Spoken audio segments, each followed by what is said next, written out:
Sir Ambati Rambabu విషయం గురించి మాట్లాడండి సార్. అత్యంత జుగుప్సాకరమైన వ్యాఖ్యలు.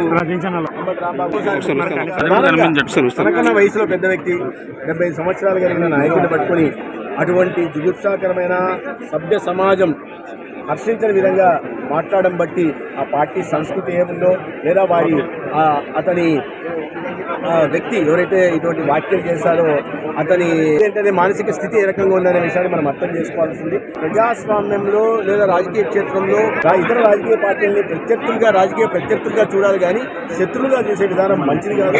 తద్వారా ఏంటంటే సమాజంలో ఈ రకంగా విద్వేషాలని వైషమ్యాన్ని రెచ్చగొట్టాలని అనుకుంటున్నారు. మరి నాకు అర్థం కావచ్చు. ఎన్నికల్లో గెలుపోవటంలో సహజం, ఒకసారి గెలవచ్చు ఒకసారి ఓడిపోవచ్చు. కానీ ఓడిపోయాం కదా అని చెప్పి ఫ్రస్ట్రేషన్లో ఉంటూ ఇటువంటి వ్యాఖ్యలు చేయడం అనేది సరైన పద్ధతి కాదు.